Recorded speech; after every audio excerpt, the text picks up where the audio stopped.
Hi, this is Chico Resch. You are listening to the Let's Go Devils podcast on the Primetime Radio Network. Happy Devils Tuesday. This is the Let's Go Devils podcast, Game Day Live Edition. I'm your host, Sam Wu, in the Primetime Radio Studios here with Vinny Parisi, Pucks and Pitchforks blog contributor, Devils expert, my good friend, as we're streaming live on Facebook Live, YouTube Live, Twitter Live, and Twitch on the Primetime Radio Network. And don't worry, if you don't have ESPN Plus, you can still get us elsewhere. Yeah, it's good to know. It's going to be the first time the Devils are ever like the sole feature team on ESPN Plus. You can't get it anywhere else. I don't know who's calling the game. The only thing I know, it's not Bucci. Bucci's calling the San Jose game on ESPN Plus. So I know it's not the A team, but you know it'll be our first time getting to experience that. It's pretty cool. There are people who are going to be mad about it. Of course, I get it. You want to watch your team, but I mean, it should be a pretty good broadcast for what it is. Yes, and you know what? I'm looking forward to it. In terms of seeing something new, I love my routine of Erica, Bryce, Chico, Matt, Kanji, Dano. I like that. I love the local. I want both, to be honest. This is a very unusual game day live because we're starting at 9 p.m. Eastern, 8 p.m. Central. It's a little bit unusual. Normally, I'm getting prepared for post game Devils After Dark, which we will have with Scotty of SiriusXM Liquid Metal after the game. He has his gear with him. Hopefully, it works. I better pay attention to this game. I better get ESPN Plus if I'm going to do post game analysis. But listening to Matt and Chico isn't too bad either. But anyway, let's before we begin, Vinny. Before we get out of control, our condolences to the Laycock family, Dancing Earl. We got word earlier today, passed away, a fan favorite of New Jersey Devils fans at the Rock. Tomorrow, we will pay tribute to Dancing Earl. Some of you may know that Dancing Earl was one of our first guests on the Let's Go Devils podcast and big supporter early on. And I'm talking about, I believe, season 1. We will try to get that interview from the archives and replay that. So it's going to be a little crude because I believe that we had technical difficulties during that interview. But we want to send our condolences because I think he was sick for quite some time, I believe. I don't know if it was a short or long illness, but unfortunately, Dancing Earl passed away. Vinny, if you want to, say something, because I know that you got word of that earlier this afternoon. Yeah, so I think you summed it up perfectly. It sounds to me, I never got to know Dancing Earl in person, but sometimes when someone passes away, you can really see the impact that they had on the world, maybe even a little more than when they were alive. Mm-hmm. And it's sad that he's gone. I know he was a big piece of Prudential Center lure and, the experience, but it also just seemed like first and foremost, he was a sweet, nice man. And to me, Yes. that means more than anything related to the actual team itself or your opinion of the team. Like any of that goes to the wayside if you're just a nice human being. And it sounds to me like Dancing Earl was a nice human being. So I would like to personally extend my thoughts and prayers to his family and friends. I'm sure he will be dearly missed. Absolutely. And on that note, just one last thing that I think what made Dancing Earl great was he was Dancing Earl. He was he expressed himself. He was all love for New Jersey Devils fans. For all the naysayers early on that said that Newark and the New Jersey Devils wouldn't work when they brought the Prudential Center to Newark, Dancing Earl was the answer. The city and Devils fans have embraced this team, the building, and the surrounding areas of Newark. It's people like Earl, Dancing Earl, that made it work. And that's what I want to say about that. But tomorrow, be on the lookout on the Let's Go Devils podcast. We will replay our interview with Dancing Earl, who just passed away earlier today, as we got news amongst Devils fans. All right, so moving forward, Devils Anaheim Ducks tonight, the West Coast swing. Vinny, all three goalies, Mackenzie Blackwood, Mac Black, Jonathan Bernier, and Scott Wedgewood, have made the trip. What are your thoughts on that? Yeah, so my Dynasty Fantasy Hockey League says that Bernier's got the X next to his name, so I don't know if that means Blackwood is starting for the first time this season, or if that means that they're going to go back to Scott Wedgewood after his game against the Columbus Blue Jackets on Sunday, but it also just could be straight up wrong. And it wouldn't surprise me if it is. Jonathan Bernier never really takes morning skates. It's kind of like something about him that is just well known across the league. He doesn't really ever participate in morning skates, and Lindy Ruff appears to be okay with that.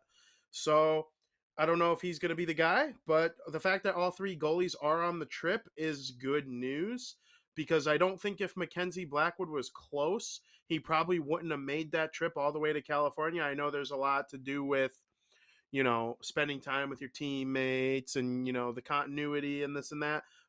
And it's also like a California road trip. Like, who would ever pass that up? But I do think from a hockey point of view, it's a good sign that he went. Mm-hmm. Also, coming over from the NHL Public Relations Twitter account, that Jonathan Bernier became just the second goaltender in Devils franchise history to win each of his first 3 games with the club since Al Smith of the Colorado Rockies, 1980-81. Isn't that something? Wow, we're going back to before the franchise was even in Newark. And, whenever something's that old, it's always interesting to me because, it's an old league thing. The team has been around for a long time. I know they're one of the newer teams relative to the original 6 or the second 6, stuff like that. But I mean, hey, that's pretty cool. Good for Bernier. I'm glad he's able to find a second wind in his career beginning last year with the Detroit Red Wings. Hopefully he could keep it up going for the rest of the season. Eddie Allen in the YouTube live says, "What's up? Excited for the game tonight?" I'm excited. I know David Decker is excited. He's in the YouTube live right now. You know what that means. Somebody's annoyed that I'm on air. It's an inside joke. You're going to have to explain the inside joke to me, but David Decker is the gentleman who likes to paint his face. Am I correct? That and sell Toyotas at Town Toyota. I'm a customer of David Decker's, in full disclosure. Okay. Got a great Right, deal. that's right. When there are no cars around because of microchips, David Decker gets it for you. Let me tell you, and I'm not being endorsed. And also, David Decker, the inside joke is, I don't think his girl likes me, so she tells him to turn it off. So what he does is he'll listen for the first 10 minutes. Then she'll yell, "Turn it off! I can't stand his voice." And then he'll listen to us on the podcasts, on Apple Podcasts or Google Podcasts, wherever you get your podcasts after the live stream. And he listens to me in the car. And he enjoyed the NFL talk of Andre Johnson. Again, another inside joke of the Let's Go Devils podcast. Interesting. I wonder if he finds your voice annoying, or she finds your voice annoying, she's got to just find me just absolutely stunningly awful, because your voice is 10 times better than mine. So, I'd like to hear that review. Yeah, well, you never know. You never know. Anyway, to each their own. We love everybody. The show is all about love. And that's what I said Nothing about but Dancing love. Earl. All about love. We're all about love. All right, so 3 goalies. I guess they haven't announced the starters yet. Also, another fact that you told me before the podcast, that this is the first game against the Ducks since March 1st of 2020. And who won that game, Vinny Parisi? Who won that game? Your New Jersey Devils did, Sam Wu. It was the final score of 3-0 on March 1st. The last time the New Jersey Devils went on the California road trip, they actually had a little success now. The California road trip isn't what it was in the mid 2010s when all three teams were legitimate Stanley Cup contenders. But people might remember when, and we could talk about this a little more when they play the Kings, but people might remember when Joey Anderson's brother Mikey made his NHL debut against Joey and the Devils.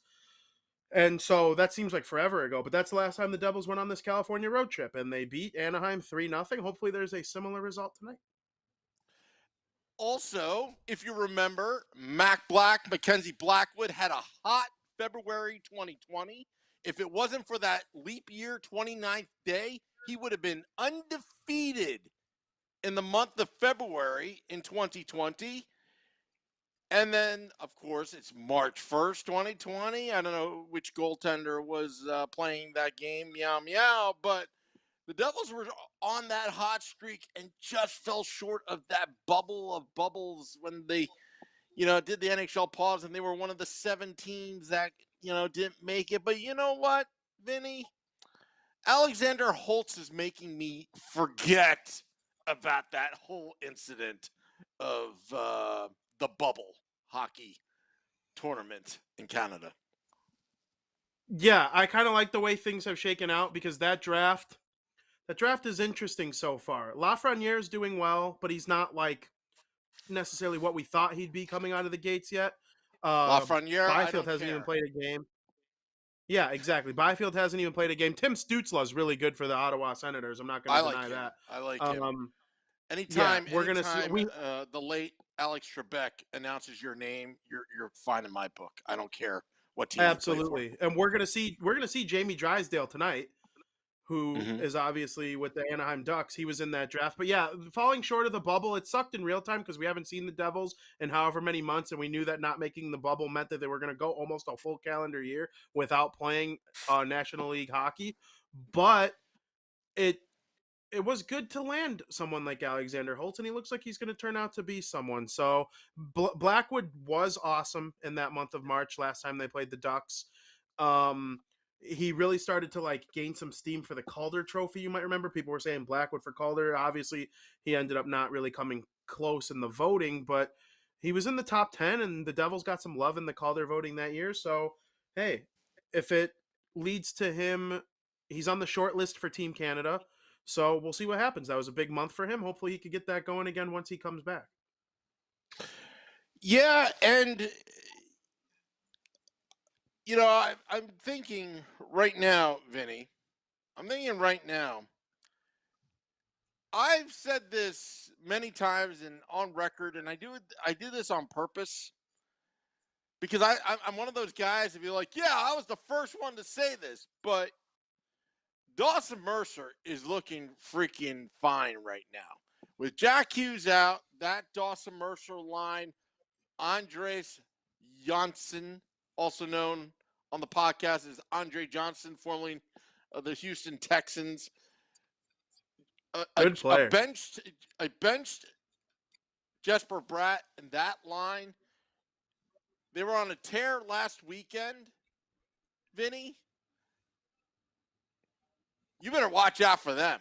Tell me more. Tell me more about this line, because I would have never thought in the beginning of the season that this line could be that number 2 punch. The first line, any line that Nico Hischier's on, it's the first line. But this could be the second punch of the 1-2 punch. Yeah, no doubt about it. People were saying, why wasn't Jesper Bratt just playing like that before getting benched? But, think of real life. Think of if you were at your job and someone said, you know what? You kind of suck today. You haven't been really carrying your weight. Why don't you just go home for the rest of the day? You're kind of pissing me off. Just go home the rest of the day. Come back tomorrow. We'll see you tomorrow. You bet you would show up tomorrow to work, no matter what your trade is, what your deal is. You would come back to work tomorrow ready to go. It would be your best day at work ever. And you would want to show people that you could keep it going consistently. So that's kind of relates to hockey. The reason people like sports is because they're a condensation of time and they show you real life events in short order. Like it very, very much a representation of that in a lot of ways. And so Jesper Bratt getting benched and then being put on a line with someone like Andreas Johnson and Dawson Mercer, it lit him up. And Mercer's awesome. Whoever plays with him is going to have just a little bit more success. They're going to find pucks in places where it's nice to find pucks. Andreas Janssen just works. He's got a good shot. He figures out a way to get done what he needs to get done. So seeing that be the 1-2 punch with Nico Hischier right now, and then even more exciting is the thought of it being a 1-2-3 punch with Jack Hughes at some point. Like who'd even make the third line center? Not Hughes, I would say. He's the top line. Like there's an argument to be made for Nico Hischier to be the third line center. And me, the biggest Nico fanboy on the internet, saying that is obviously saying something. So, I'll always have a special place towards that kid. I was in Chicago when he was drafted first. So, like, everybody knows the Vinny Parisi, Nico Hischier bromance. But there's something to be said about having 3 top line centers like that. And I'm all for it. I love this line. I hope they keep it going and are just one of those lines that clicks for basically the entire year. And since the game's on ESPN Plus, and I'm always now, because we do the Devils After Dark, the post game, and of course the inside joke, you know what I'm looking out for? I'm looking out for Andre Johnson striking and then playing the music on post game. You know, that ESPN NFL Primetime? Fumble! He's not gonna get him. Yeah. Subban with the puck to Sharangovich. Andre Johnson out of the box. He shoots, scores! Touchdown, Devils! Hey, Sam. No one circles the wagon like the New Jersey Devils. You go back to 1980 since anybody won first three games with the franchise. You know, that kind of thing. Anyway, we just need have to a little record one fun. of those. I just decided we need to record one of those with our voices over that music with Devils highlights. I need that in my life really bad. Ray Leo asks, is Scotty going to the game or are you doing a post game? Ray Leo, this is what we do on the Let's Go Devils podcast. Okay, Vinny's attest to it. When I brought Vinny on board, it was all about commitment. Vinny's committed. I'm committed. Scotty wanted to call in to Game Day Live, and I said, no, save your ammunition, Scotty. A, I wasn't prepared for that. B, Game Day Live, and then Devils After Dark afterwards. Scotty has his phone on him. He will do a live, video live, outside the arena, but he's going to go to the game because he's meeting up with Devils fans of the podcast. Let's Go Devils podcast fans. This is what we do on the podcast. We're not some rich, famous Chris Berman wannabes. No, we're just Devils fans. We're doing our best here. Don't worry about it. Devils After Dark. I drank a lot of iced coffee. I drank a lot of iced tea. I injected caffeine in me so I can be up for Devils After Dark. And then afterwards, I'll be so wired that after a Devils victory that I can't sleep. That's what's probably going to happen. That's what I'm hoping happens to me, to be honest with you. I had a Red Bull this morning knowing it was going to be a super, super late night. I think I'm going to have another Red Bull. I know I'm just a crazy man. But coffee, I'm thinking about brewing a pot of coffee. We'll see what happens there. I'll tell you have what. a little bit more. I have the extra hour on the East Coast, people. I feel bad for you guys that it's not starting till 10:30 or 10 o'clock for you. The weekend games are 10:30. That's brutal. But hey, so for 1 week out of the season, I like it. You know what? Let me tell you something. I'm so wired up right now, Vinny, that I was about to ask you jokingly, but half jokingly, because there are so many complaints online about ESPN Plus and people not getting the game. I almost want to watch the game with you and keep this Game Day Live podcast. Don't get the game, no worries. Vinny and I will do our own, own version of play-by-play with music. Dawson Mercer out of the box. He's going in. He shoots, he scores. That kind of thing. Well, Sam, that was such a great play. I can't believe he was able to drive the net the way that he did. And let me tell you something. What a great pass by Nico Hischier. I can't believe he was able to find the seam and shoot that puck back into the end, into the net for a big goal. And what's Linda Cohn, the Ranger fan, in between the glass? What is she doing there? Keep it here. Game Day Live. Let's Go Devils podcast style. At the Primetime Radio Studios in beautiful New Jersey, Bristol, Connecticut. Ah! People are going to think that was like pre-planned and me and you had like No. Everything I said was entirely off the brain right there. Oh, yeah. Like right now, it just to prove, Ray Leo says I consider going, but it's in California. Nico needs to get grittier. Jack needs to get bigger. Says Eric Sullivan. Lisa, hello. Facebook Live. And also I'll look at YouTube Live. See, we don't do fake live. We do live. Demian Rasputin says, who does Mercer remind you of? Also, when was the last time you could say the Devils are deep down in the middle? I would say 2001. 2000, Arnott, Holik, I would say Nemchinov as well. I think he centered a couple lines as well. Also, Dawson Mercer. What about I'll John tell you Madden? What. Yeah, you can add Madden. I mean, that check-in line of Madden, Pando, and Breland was always effective for many years. I mean, they were the unsung hero line, essentially. Getty 27 says, why, Sam, do you always have our guys coming out of the box? Getty 27, this podcast is unscripted. I can assure you that. That's the only thing I could think of. I mean, if you want some more entertainment, here, I'll cue up the music. Could it be because hockey and football are the only two sports with a box? Yeah. There you go. Yeah. It's always exciting when somebody comes out of the penalty box and it's one-on-one with the goalie. It's always been exciting.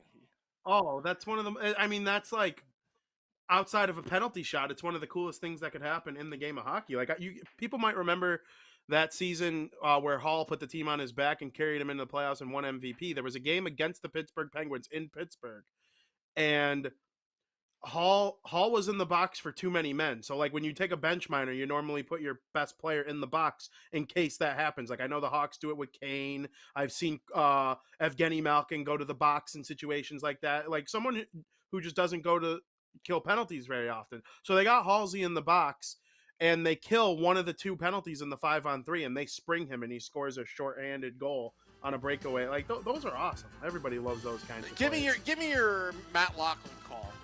Can you give me one? I'm just kind of curious. Or are you a commentator? Are you a color commentator? Oh, no, I would certainly be play-by-play. I would certainly be a play-by-play. So if it was Matt Loughlin, he'd be like, Jesper Bratt has the puck. He centers it. He shoots. He scores. Jesper Bratt makes it 3-2 Devils. That's actually pretty good. And I'll be Chico. Oh, Matty, that was great. Oh, boy. Mid-call for me, you would have to yell, oh! Or like if Nico fans on a shot, or if Nico goes to pass it, and we all know he probably should have shot it. He goes, oh, Nico. Oh, boy. Game Day Live has gone off the rails. You and I both loaded ourselves up with so much caffeine that I got to go back to the, quote-unquote show notes. All right, number 4. Will Yegor Sharangovich snap out of his slump? Does he need to get his butt kicked in and get benched so he can perform like Jesper Bratt? What's his problem, Vinny? What do you think? Well, Jesper Bratt has been benched before and came out, ready to go. So it's a proven system for Jesper Bratt. Yegor Sharangovich, we don't really know. He kind of dominated all of last season. There was really not much adversity for him in terms of scoring. The reason I would not bench Yegor Sharangovich right now is because, in my opinion, it's not for a lack of effort. He's ringing posts. He's making plays. He's getting shots on goal. I don't think I think bad luck has a little bit to do with it. The goaltender for Columbus, Jonas Corposalo, played amazing in the third period last Oh, week. he got I chippy at think the there end were, there. He got. yeah, I didn't exactly, and appreciate the Mercer punch jab, but you know what? yeah, no, not at all. But I love what So Mercer's Yegor doing. Sharangovich getting benched for like Geertsen though, no. If you're calling up Alexander Holtz and you're telling me you're going to bench Sharangovich and play Alexander Holtz, okay. But I mean, benching him for Geertsen, waiting for Sharangovich to break out of this slump or kind of avoid some bad luck. To me, there's much more value to that than benching him, making him potentially angry, and putting in someone like Geertsen, who, let's face it, shouldn't be probably playing too much anymore. Yeah, you know what? You and I talked about this beforehand. Twitterland has Sharon Govich being benched. That's the right look. I was expecting out of Sharon Govich, like most second-year players, the sophomore slump. Okay, the sophomore slump is really not. They're conceited, although some players do get a little conceited after their rookie season.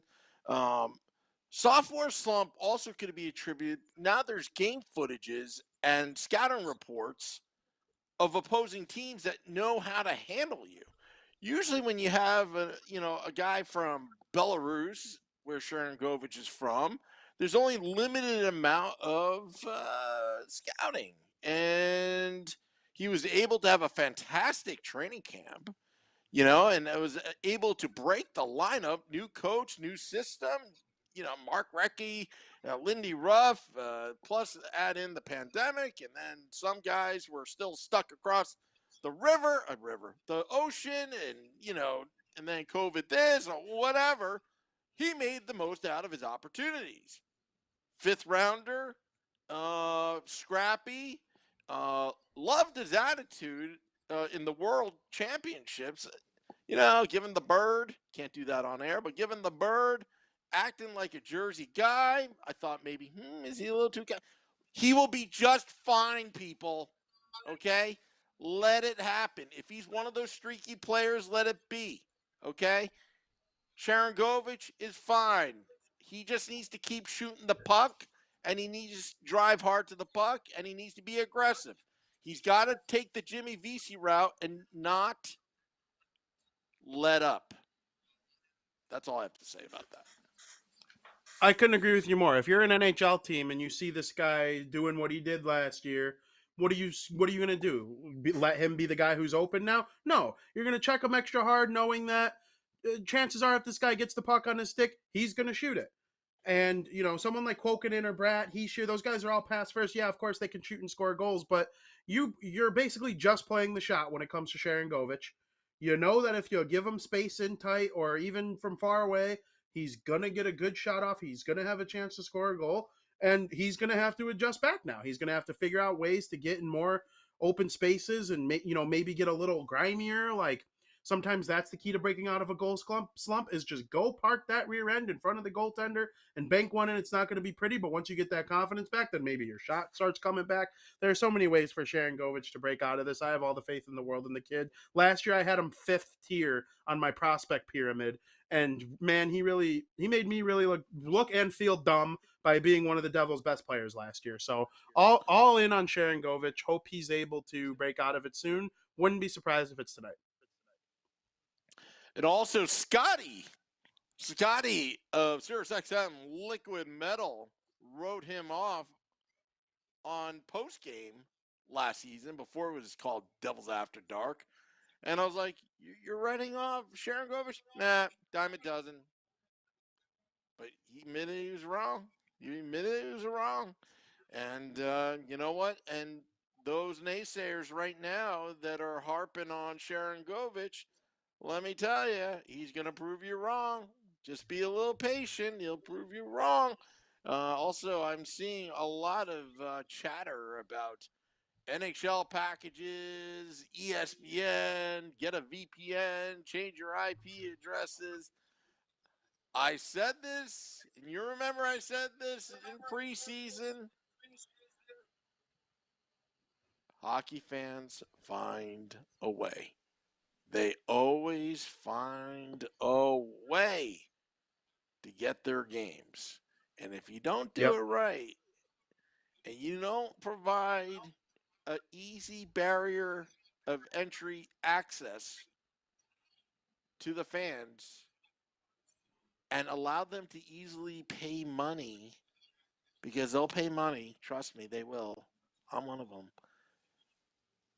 You're gonna Me you're too. gonna get you're gonna get these code words, VPNs, IP addresses, Russian server or streaming, whatever. That's just the nature of the beast. NHL, please get it right. It shouldn't be this hard in 2021. It should be as easy as I can get whatever I want for a reasonable price on my phone. And then once you're connected, then you upsell jerseys, tickets, experiences, autographs. You know, that's how you make money, okay? Without even saying it. It's not that hard. Get it right. Get it right. Because I'll tell you, since I know how to get Matt and Chico so easily, if it takes me more than 5 minutes to find ESPN Plus, I haven't even looked yet, then I'm just going to listen to them. Because Chico and Matt are good friends of the podcast, so be it. Yeah, absolutely. It's not a bad way to get it. How much is even ESPN? I want to say it's like $5 a month. You have to pay. I don't even know anything about it. All I know is I'm just going to go on ESPN on my DirecTV and see if I have it. If I don't have it, it's not like I don't listen to Matt and Chico anyway. I mean, all those times at Taj Lounge 97.3 when I'm packing down, I got my AirPods in and I'm listening to. Actually, now I'm thinking I'm listening to Vinny Parisi since you do Matt's voice so well. Scores!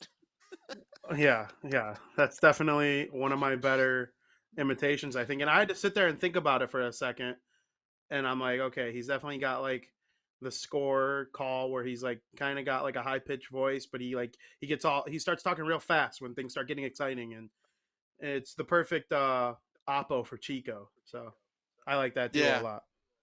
Yeah, I mean, great duo. We like Matt. We like Chico, especially when Chico does voiceovers and station IDs for us, right? Oh yeah, that was awesome. He was a real pro on that too. First try. Oh, absolutely. All right. Well, this concludes Game Day Live, folks. I don't know. Do I have an exit music? Should I go back to the? I don't know if I should. Yeah, absolutely. Yeah. Yeah. We'll go Between with this the just because. what's the closest in honor of what's the ESPN closest Plus. NFL team to Anaheim? Is the closest NFL team to Anaheim probably the Chargers, right? The Chargers and the Rams. Chargers or Rams? Yeah. So this is the Los Angeles Chargers versus the New York Football Giants. Or the New York Mike White Jets. That's a conversation for another day. Can't Yeah, believe what's absolutely. going on over there with the green New Jersey NFL team. So, folks, enjoy ESPN Plus. Enjoy it. I wish my good friend Bill Clement and Gary Thorne were calling this game, but whatever. And who's calling the game for ESPN? Do you know? Yeah, I don't know. The only thing I know is it's not Bucci. John Okay. Buccigross. All right. And if you don't get ESPN Plus, who cares? You just go on the app, Matt Chico, NHL app, Matt Chico. Listen to them, Devils Hockey Network. Also, they're going to have, I believe, Kanji, Dano, Erica, and Bryce on intermission reports. That should be interesting. You know, we're just going to have to deal, okay? And if VPNs and IP addresses are your thing, hey, to each their own, okay? I don't care. It's not my problem. And also, Devils After Dark. After the game, if you're loaded up with caffeine, Scotty and I will do the recap of the game that was. Vinny, thank you very much. This was an enjoyable game day live in the Primetime Radio studios. Vinny Parisi, go to pucksandpitchforks.com. Read his blogs. They are excellent. Nick told me you better blog or else I'm going to delete your account. Okay, read my blog soon. And that's all, folks. Vinny, thank you very much. Enjoy the game. This is Game Day Live. Till next time, let's go.